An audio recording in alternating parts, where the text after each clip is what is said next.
Hey Builders GM, welcome to the third episode of Building Onchain podcast. Today's guest is one of my favorite builders, Tony Olendo, the real Tony. Hi Tony. Big one. Cool. Yeah, I'm good. Yeah, how are you doing? I'm good. Yeah. Alright, so this is proof of Tony for everyone that has wondered which is the real or fake Tony, as the case may be. How do you typically introduce yourself to people these days? Hi, my name is Tony. I'm not a serial killer. I don't know. Good one. Yeah. No, I guess normally I'm just a web3 developer. I've been a developer for over 10 years. Worked across different verticals, and I started working on chain at a DAO tooling company, and then I worked in Devrel at Polygon. And I'm now branching out to build my own thing. I'm really curious to hear about what you're branching out to build, but there's time to get to that later. Speaking of intros, let's talk about how you got started in web3. Do you remember the very first thing you built and deployed on chain? I think that was 2018, where we were working with Ripple. So I was part of the first startup, I guess I was a part of, but that was very brief. And it didn't go very far. But it became something that was really interesting for me to delve into. But the real reason was that I had moved to Trinidad and Tobago. I'd lived in Kenya all my life, moved to Trinidad, and I had to send money home, and there was no way for me to do that through formal banking rates directly. So I had to go through a friend in the US. Who then sent money back home, and so you've heard of was that meme?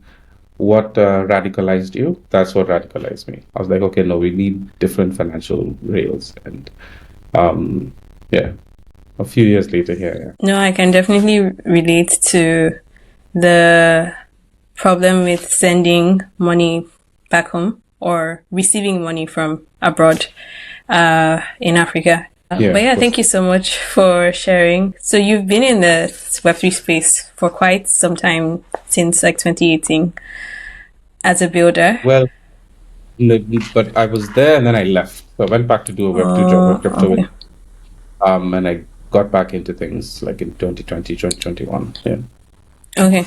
So since you got back, what would you say is the coolest project, in your opinion, that you've built on chain? Okay. I would say when I was working with Coordinape, building DAO tooling, that was a very interesting project because it was at the intersection of all the hottest DAOs at the time. And this was in 2021, where there were many DAOs and people were experimenting and trying to build different things. And it was deeply interesting because I was part of a lot of research, and we got to meet and speak from leading people at various DAOs and building tools for year-end vault integrations and a bunch of different things like that. So it was a good place for me to get started and to really just dig into what the whole ecosystem looks like from a structure standpoint and from an ecosystem standpoint. And so where I currently stand now is that I wanna keep building in that particular DAO ethos even as we move forward. Okay. That I remember the Coordinape days and also the DAO crazy. I think it was people were crazy about DAOs around the same time people were crazy about NFTs. There was some intersection. So what would you say is the least favorite project that you've worked on? And it could be a personal project, it could be a hackathon. I don't have a least favorite project I've worked on because you learn something from everything, right? Even if things don't work out or something of that sort, there's things you learn, and everything is a learning opportunity. That's how I feel. Yeah. Yes. So I agree that that's a really good mindset to have, where you learn from everything. But on the other hand, it sounds like a parent saying, I love all my children equally. Yeah. I mean, isn't that true though? They're different because they give you different things or they do different things. But I can't say I hated or I had a bad experience. Everything is a learning opportunity. Yeah, no, if you take the lessons from it, then everything has an upside.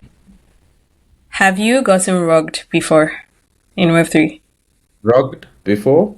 Yeah, I would say so. I was part of I won't name names, but I was part of this leading project. Well, not leading. It was a guild, a gaming guild.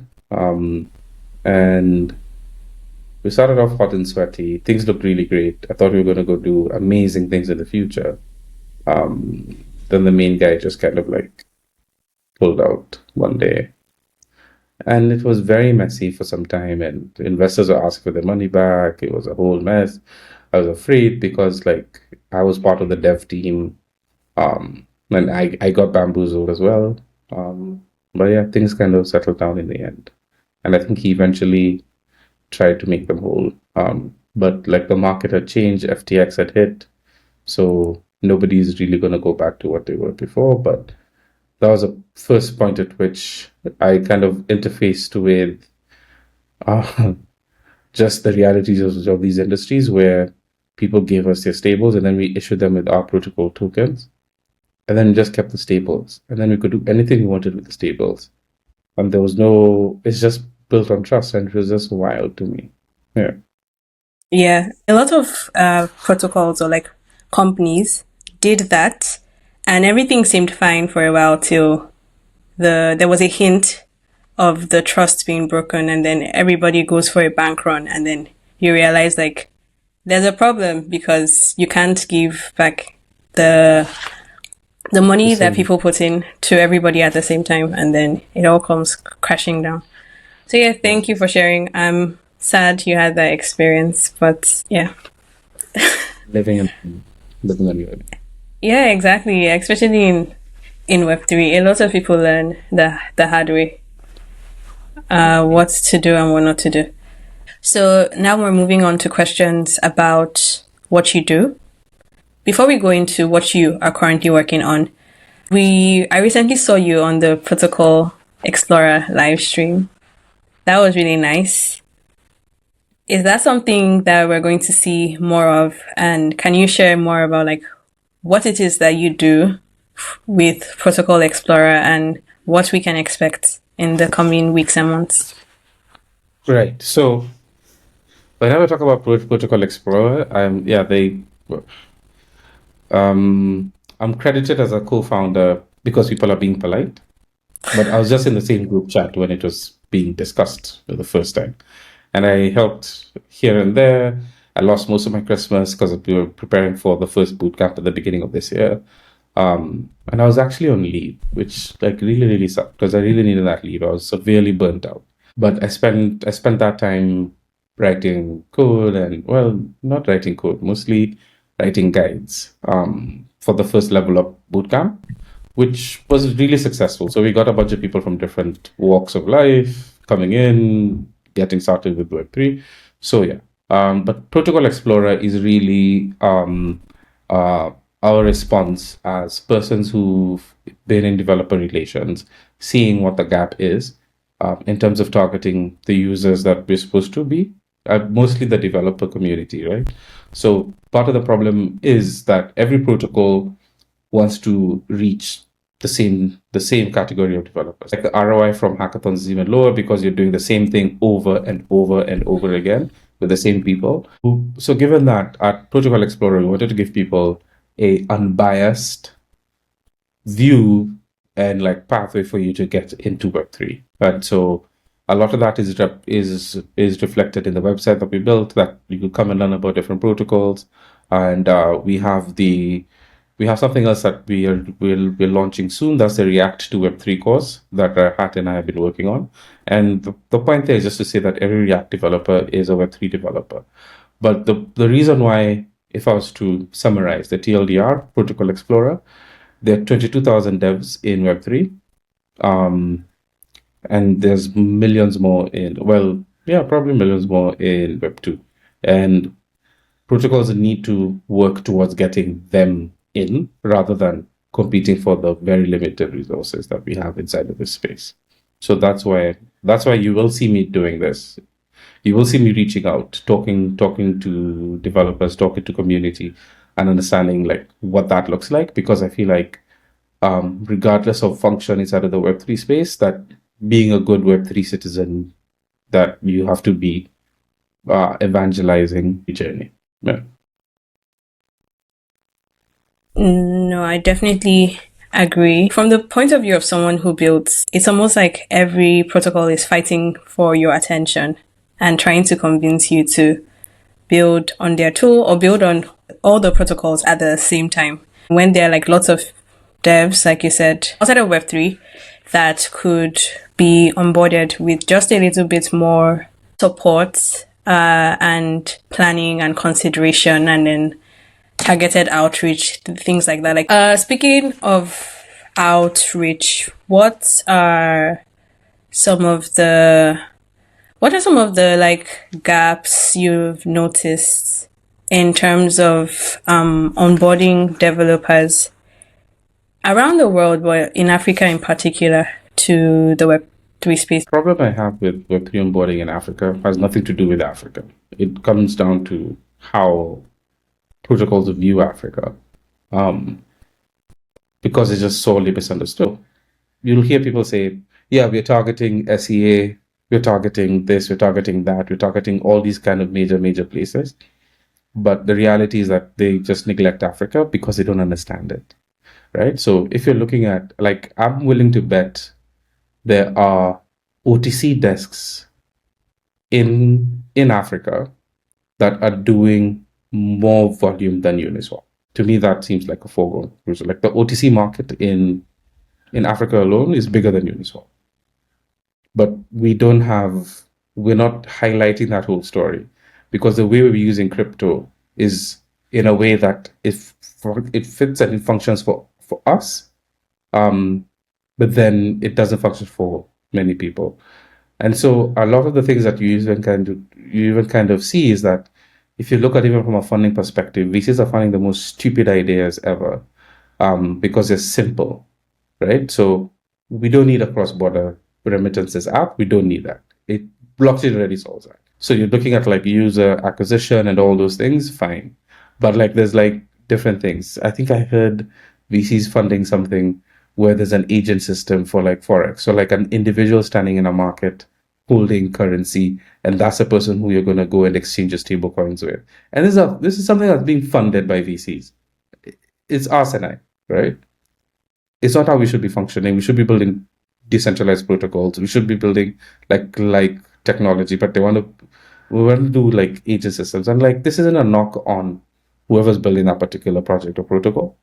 It's fine, but like it kind of just cements the view that things are manual and things are archaic and all these things. And while again, my refrain remains.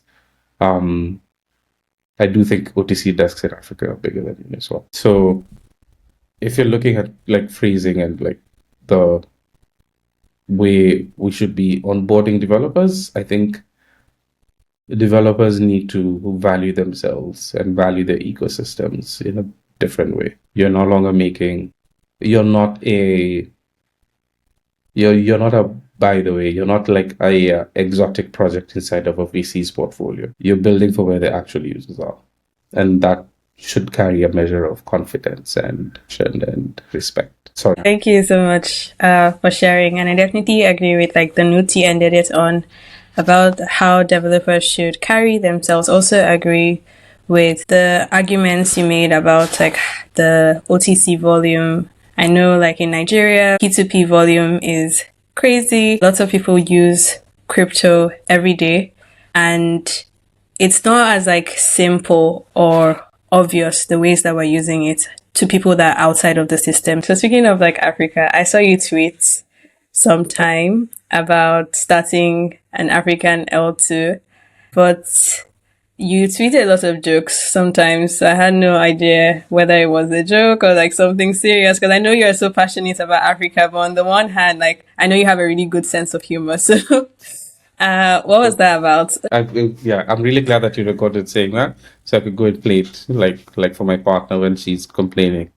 But you know, some other people think I'm funny. Wait, that's what I'm going to go with from now on. But yeah, so Africa L2, that was a barometer. that was a barometer for me to figure out how should we think about Africa, and how should we think about the L2 ecosystem, and how should we think about how do we drive the business of Africa. So part of the challenge there is that we have all of these kind of weird use cases inside of Africa, which are unique to us, and there is no ecosystem or community that would do that, right? Now, this isn't meant to be like FUD or anything, right? But like, for instance, one of the main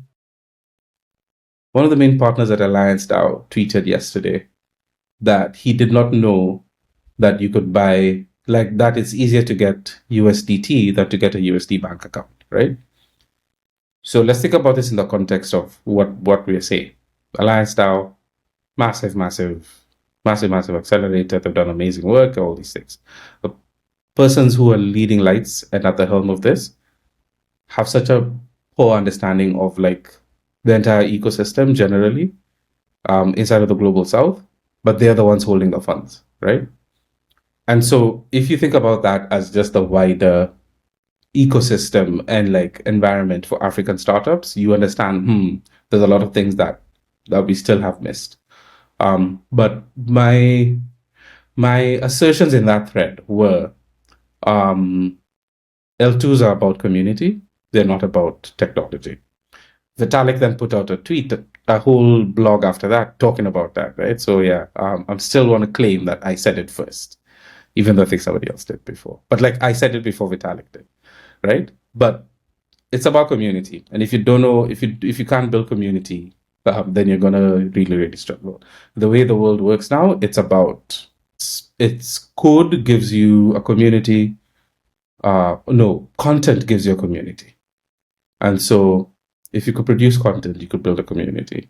If you could build a community, you could sell them whatever code you want. That's the funnel. That's how to think about it. A lot of people are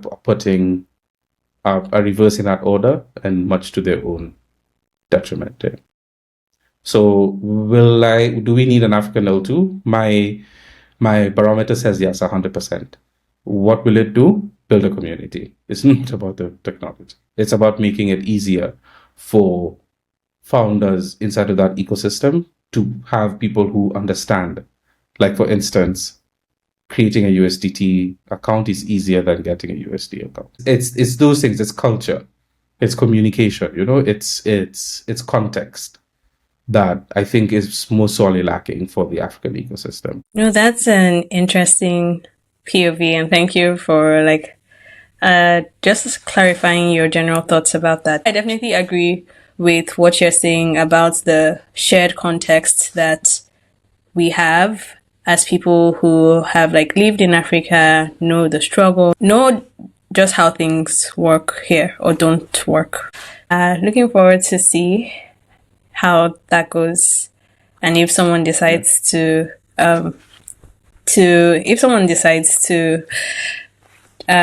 take it up and get started with that. No, I'm definitely going to do it. I still want to do it. It's just like, it won't be the first thing I do. Yeah. Okay. You heard it here first. Tony is going to build an African L2. Yeah, 100%. Nice. Thank you. So you mentioned earlier at the start of the call that you are currently building your own thing, your own project. Really curious to hear what that is, and as much as you can share, I don't know if you're building in stealth, but as much as you can share about what the project is. Yeah, kind of. We were building in stealth for some time now, but yeah, starting next week, I guess by the time this goes live, we'll be talking a lot more publicly about what we're doing. But we're building a stablecoin protocol for the global south, right? So if you think about it, right? You have USDT or USDC stablecoin adoption exploding across the world, but the person who's buying groceries down the street, like this morning, if you want to go get bread, you're not paying for that in USDT, right? So what that kind of underscores is that USDT is being used more as a store of value than a unit of account. But then the question is, how do we then create stablecoins that function as a unit of account, so that you could actually go to the store, and buy things using a Naira stablecoin. And if you're going to do a Naira stablecoin, how do we back it? What is it based on? How do we collateralize it and all these things? So our protocol essentially is it creates synthetic USD stablecoins that are synthetically backed stablecoins that are backed by USD. So you give us your USD stablecoin, and then we give you virtual Naira based on the amount of stablecoins. Based on the amount of stablecoins, USD stablecoins you've actually given. So if you have crypto dollars as a catch-all term for USD stablecoins, if you have crypto dollars, we'll give you Naira or virtual shillings or pesos or real based on two parameters. One will be your central bank rate, and the other one will be the parallel market. So if you're thinking about what the parallel market is, how many rates are there for Naira right now, Paloma? We floated it now. So there's an official rate, and then there's the black market rate, and then there's the rate on like peer-to-peer exchanging. There's like 100 different rates depending on who you ask at any point in time, and depending on what happens that day. Exactly. So we found that rates are subjective, right? And so part of the whole dynamic of like subjective rates is that what if we could build a stablecoin protocol that combines aspects of like an AMM. So an AMM is actually, if you ask me, was built, but solves the Forex concerns really well, right? Because we could pool stablecoins with USD in an innovative way inside of an AMM pool, and with that we could help like price in the parallel market. Because the thing is like, how do you get the best price for your USD on chain from a protocol, not from an individual? It's not centralized. It's like a fully decentralized protocol that gives you the best rate. That really is the function of what we're trying to be able to give. So you're going to get like the parallel market rate in a way that works for you. Yeah. That really is the problem. Yeah. No, I agree that there's definitely a big problem there, and I'm interested in seeing how like your solution comes to life, and then also how it helps things. So thank you so much for like giving me alpha about what it is that you're building. I haven't even talked about it yet. I haven't spoken about it yet. The date today is June 28th, and Paloma broke the story of Vifi. So it'll be historic. Or not. Who knows if it works out. But yeah. Oh my gosh. So yeah, thank you so much for that. So what role are you like playing in this company? Co-founder. Okay. Do you do a lot of the coding? Like what kind of co-founder are you? Okay, so that's good. What was the last thing you coded last night? I was redoing our UI. And just like refactoring the UI in a way that makes sense. And I made some improvements to the whole structure of the DApp that we're building. That was what I was focused on. Yeah, so this next set of questions are going to get slightly spicier as we go. What would you say is the best part of being a Web3 dev or building a Web3? It's the why. And the why is building inside of a fully decentralized, permission-resistant, censorship-resistant, permissionless protocol for the future. So the fact that like we are not accruing power to a centralized entity, but like we are transferring power back to the users. That really is the core of this whole movement. Yeah, thank you so much for sharing. I think the why is really important in Web3. That is what drives a lot of us. And so on the flip side of that question, what is, in your opinion, the worst parts of building Web3? So the reality is that, so you have the Ethereum virtual machine as like this state machine that we could all share, global shared state. We could all write to, build applications on top of, do all these kinds of things. And what it kind of like surfaces is you meet some of the best people you'll ever meet in life. Very well-intentioned people who believe in a different future. So, like I always say, the best part about going to these conferences is that you find yourself talking to the PhDs and the degens in like the same room, and that's like a really, really good part of it. So it brings together different, like a different mix of people, a very eclectic mix of people you like, people you want to talk to, people who want to talk to you, people like, who challenge the way you think and like push you to become better. And then you have the nefarious people, the people who get into this for the wrong reasons, are thinking short term, are only interested in inflating their bags, who don't really care about the values. That really is the thing that I think I hate about building inside of Web3, where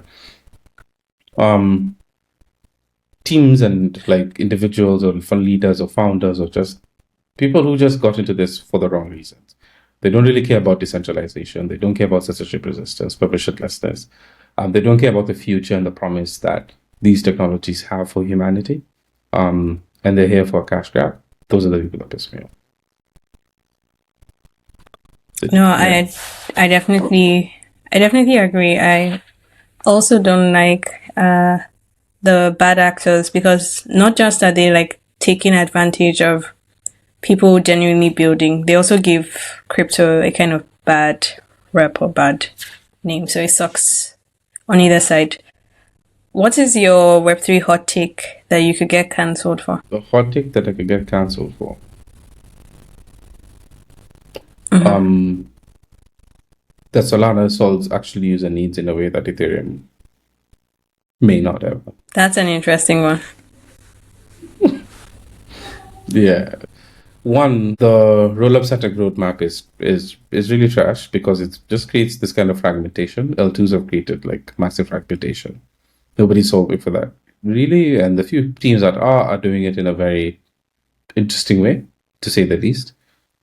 But I think what this leads, when you're pushing dApps and projects to make their own chains and build their own chains and, do that in a way that just fragments everything in a way that's not ideal. So the homogeneous design of the monolithic design of Solana and how it works and how it functions, even if you do like a modular version of it or something of that sort, is that we have shared execution and shared state, and I think that provides a really interesting dynamic. I wouldn't say like I agree completely, but I kind of agree. It's a hot take. No, I know it's a hot take. So I think that a lot of people build in Ethereum but aren't like ETH maxis that believe like ETH is the best and the only way and like everything else is trash. And so a lot of people in the Ethereum ecosystem fall into like the middle, like I like ETH, but I can see other people are doing good things and I can see that there might be some problems with ETH and like, but let's just keep building and like trying to solve things. Oh, I am 100% an ETH maxi, maybe to a point of toxicity. But I'm also just honest as well. So maybe I fall in the one that you mentioned, but yeah. Okay, that's interesting. So Tony is an ETH maxi who has a hot take about ETH. Speaking of like spicy things, but also funny things, and what is your favorite Web3 meme? What I made about ZK Stink? Wait, I have not seen that. I need to look for it. And then there's a video. I said send it to you. But like, yeah, ZK Stink is an interesting project. I like them, but they just keep making interesting decisions, which lead me to question a couple of things about them.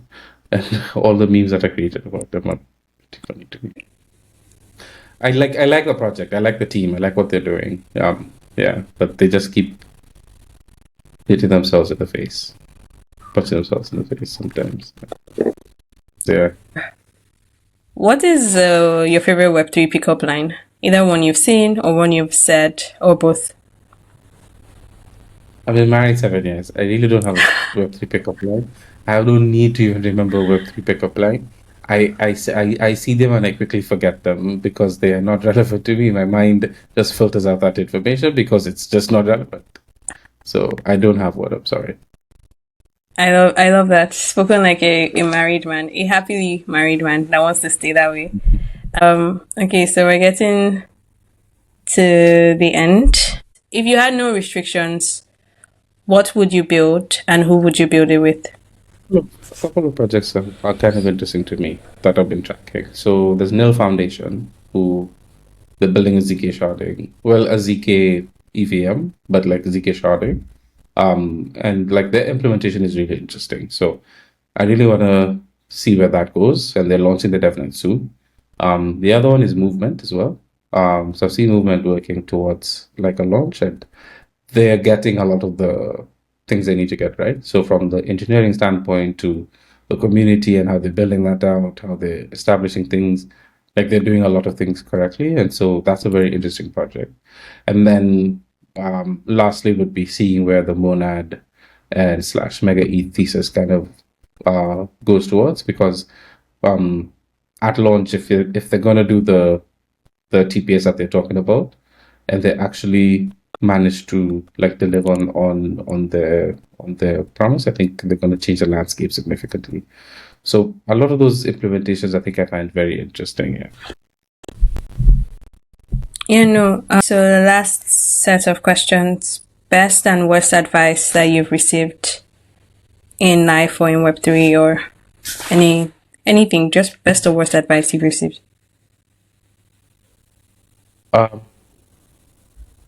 Best advice, I think I'll go back to somebody who told me, if a decision is based on principle and not emotion, then you need not fear the consequences. So that's been an anchor for me from around the time I was a teenager. Sometimes you're faced with decisions, and you need to make a decision based on principle, but you're letting emotions trip you up. So you think you care about what people think. It's a hard thing to do emotionally. It's blah, blah, blah. And you end up drawing out something longer than it needs to be. You're holding on to a relationship. You're holding on to different things for the wrong reasons. But like in life, make decisions based on principle and not emotions. I'm not saying be a sociopath, but yeah, stand on what you believe in and do not fear the consequences. Worst advice, I think, was when I had people who told me what they thought my potential is. Very well meaning, where people could put you in a box, and the box they put you in is on the basis of their own limited assessment. You were created for something. You have to have the capacity to trust in the design of your life and pursue that. Again, very well-meaning people around you will hold you back if you just sit around and listen to them. So you have to have the capacity to make bets on yourself, and really trust. Not even make bets on yourself, really, but just have the faith to walk through the doors that God opens for you. Because sometimes the door is open, but you don't have the faith to be able to walk through it, and you limit yourself. And you could insert God with whoever you believe in, the universe, or whatever it is. But just have the faith to walk through the doors that are being opened before you. Yeah, no, that was a word. That was a sermon. Thank you. Thank you for sharing that. I definitely resonate deeply with the worst advice that you got, but how you turned it into good advice as you shared it. And then last question, who's someone you would like to see on the podcast? When I asked Rahat this question, he said you. So. Oh. Who would I like to see on the podcast? Stefan Delaveau. Yeah. Okay. I'll see if I can make that happen. But yeah, thank you so much, Tony. It's been a pleasure having you, hearing about your hot takes, your stealth project that you're working on, your passion for Africa, and like everything in between. And we've come to the end of today's episode. So thank you so much for having me. It's been great. Yeah, it's always a pleasure.